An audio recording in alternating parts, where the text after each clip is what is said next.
let's learn the chorus from Judas Maccabaeus. Let me play it to you first. 3, 4.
So this particular piece is about a people's triumph, and it's majestic, there's high drama and glorious pageantry to it.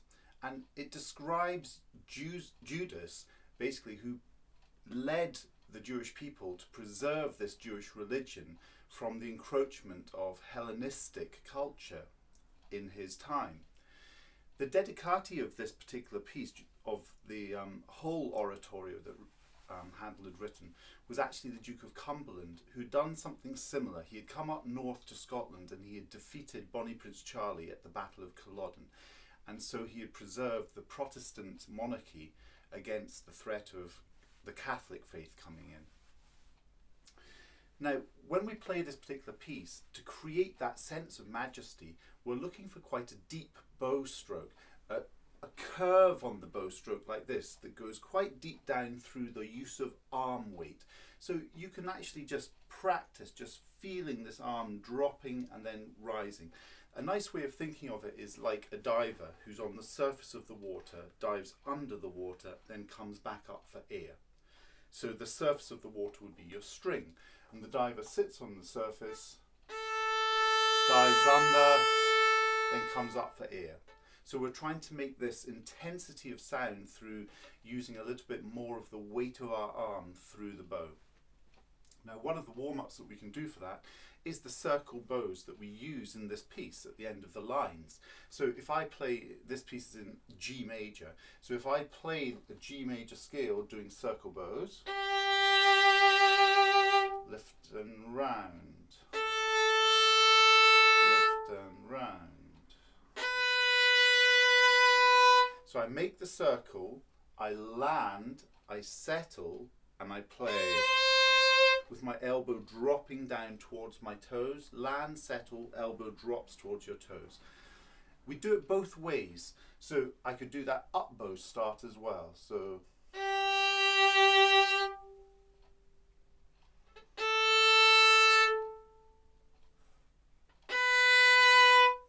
we just get used to this arc feeling in the arm, because basically the bow stroke is tracing the bottom portion of that circle as well as doing these circle retakes. And remember that when we do the circle retake, we breathe in that time as well. One of the things about Suzuki method is that at the start of lessons very often people bow. Well, the bow is a way of learning how to breathe. We breathe, then we bow, and we exhale, and then we come back up. This is the same thing here. So if I have 2, 3, I breathe as I'm making this retake round, and I breathe through my tummy. So that's one possible warm-up. Another possible warm-up involves the actual rhythms that we see, where we have this dotted rhythm. So we could go 3, 4.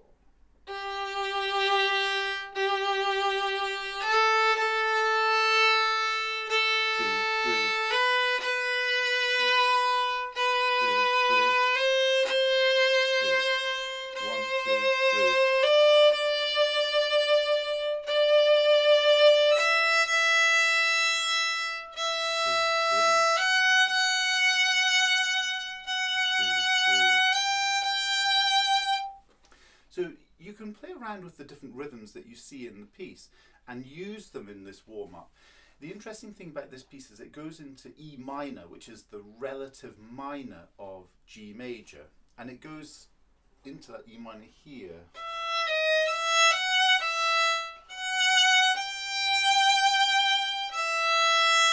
And it has a sense of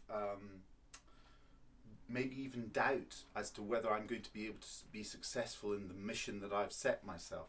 So the sound that we want here is a gentler sound and a more sort of persuasive sound in terms of what would it feel like if I was having slight doubts about my abilities to achieve what I want.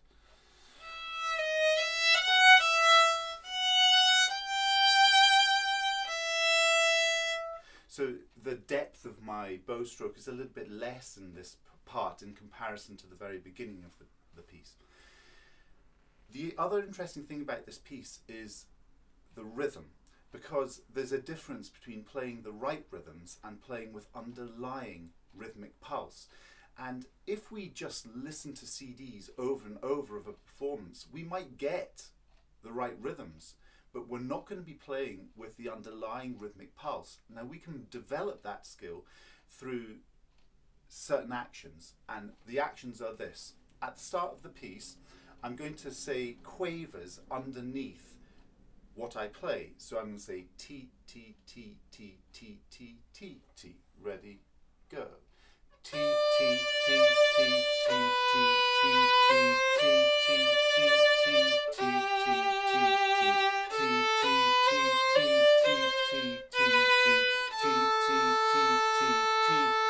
T, T, and then what I do is I add my feet to that, and they're going to walk a crotchet beat. So they're going 1, 2, 3, go. T, T, T, T, T, T, T, T, T, T,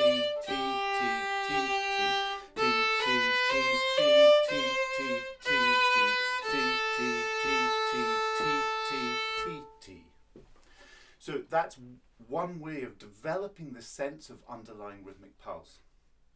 The other aspect of this piece, which is interesting, is being very precise with the dotted rhythm. We've done one exercise for it, but you could subdivide the beginning into those TT notes. And this is also a way of developing our tone. So we're going to deepen the tone through pulsing, basically playing smooth, deep, sinking pulses within an unbroken legato stroke. And it should have a kind of throbbing effect. So it sounds a bit like this. Ready, go.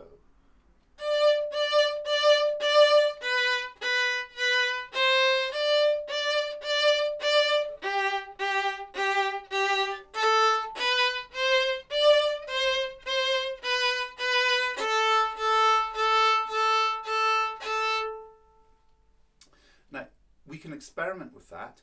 How deep can we go before it cracks? We want to try and find these extremes when we play, and we can find what does the bow feel like as I play, because the bow changes in its character. Down here it's the hair that bends because the stick is so strong. In here it's the stick and the hair that bend, and when we play up at the tip it's the stick in the middle that's bending, so we get the feeling through the bow.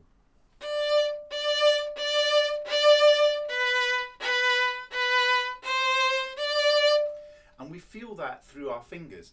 Now, one way of doing this, of being more sensitive with the fingers, is to play the beginning but lift fingers off. So let's lift off first finger first of all.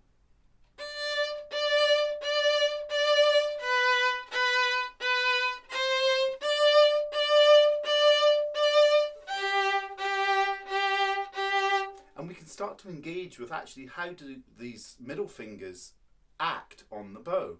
Then I can lift off the middle fingers and try the triangle between index finger, pinky and thumb.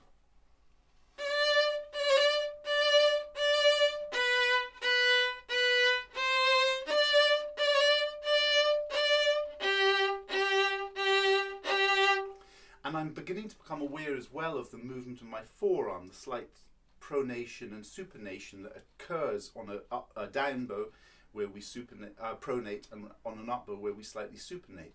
So we have this slight movement in the forearm, this rotatory movement.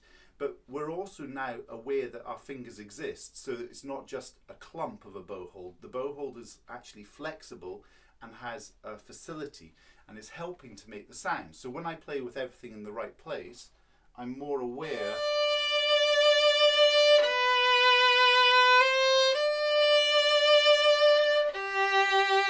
I might notice that as I play deeper into the string, my middle two fingers pull into the bow a little bit more. So these are all warm-ups that we can use to start this piece. And now we get to the piece itself. There are interesting slurs of 4 notes.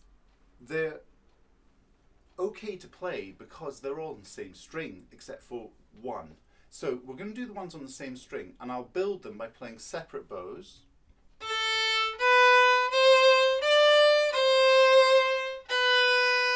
So that's bar 3. And then I would do down, down, down, down, up, up. And then I would do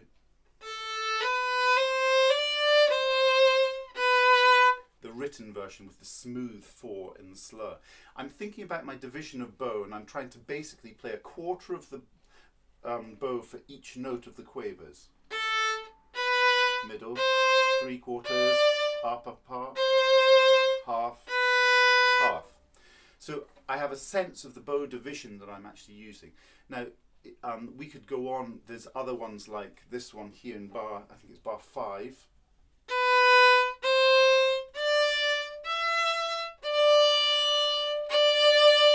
So I can practice that one in the same way. And then we get to the rather tricky one, which is in bar 13, which requires a little bit of trick fingers. So before I play it, I put my 1 down on the A, I open my knuckles like a fan and play a high 3, and I put the 4 beside that 3. And I'm going to play separate bows, just play the notes. So 4 first of all, then high 3,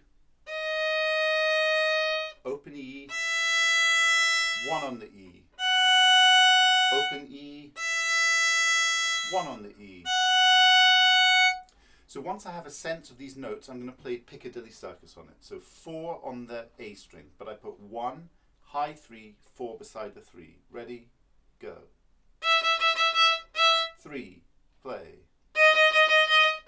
Open E, play. 1, play. Open, play. 1, play. And then I do 2 bows on each note. Ready, go.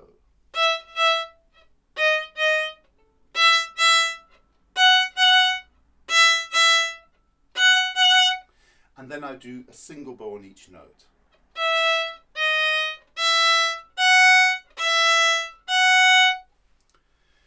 At the same time as doing this, I'm also looking at the bow, because unfortunately there's a string crossing there. So the bow is basically playing the effect of A,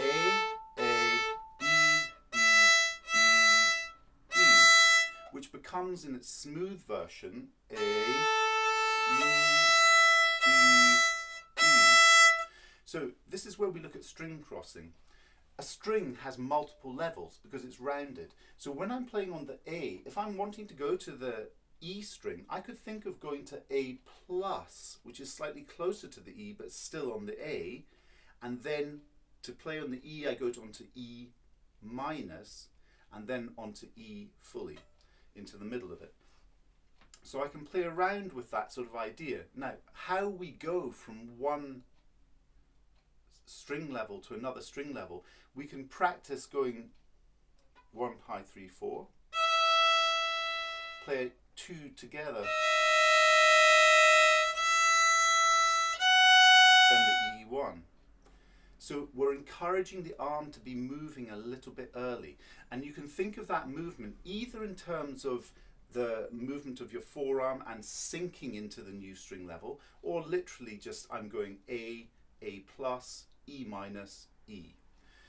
So I'm just going to play just the string crossing with open strings. So 3, 4.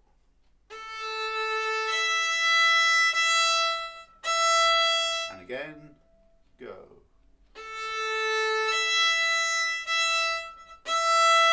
So we really feel the movement into the new string level. Now I'm ready to play everything all together. So I would do 1, high 3, 4, and I'm going to use stop slurs first of all.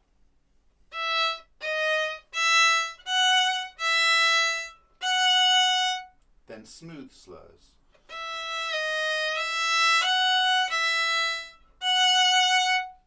And we've got what we wanted.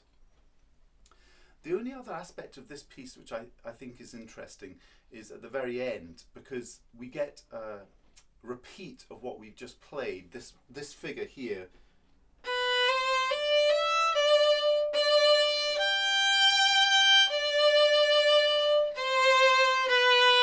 But now at the very end, instead of being smooth, it goes 1, 2, stop. So it's a stop slur, and you play, think of it like 1, 2, stop. And in the stop, you just roll over to the D string, Mr. 3, and then an extra down bow there. So that's basically the whole piece in a nutshell.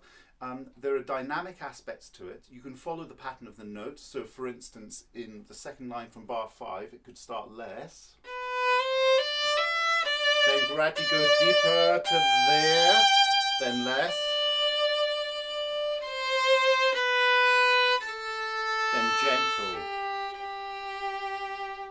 Because in the third line of the piece, there's a different mood. So it's a gentler, more sensitive mood. So we don't go quite as deep. We move the bow point of contact slightly further away from the bridge.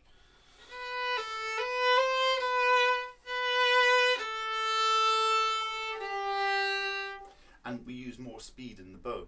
The interesting thing about G major is it uses a lot of resonant notes. So if we play 3 on the D string, that's a G.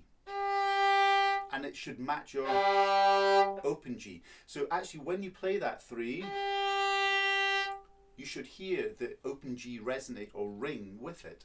The same for 3 on the A string with the open D. The same with 4 on the A string with open E. You can actually hear the E resonating or ringing with it.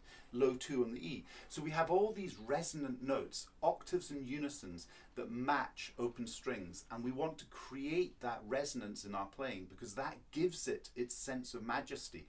If you imagine a king or a queen wearing a costume in gold and it's a glorious day and that gold is just sparkling, that's the sound that we want to hear on the violin. So I'll play it to you just one more time. 3,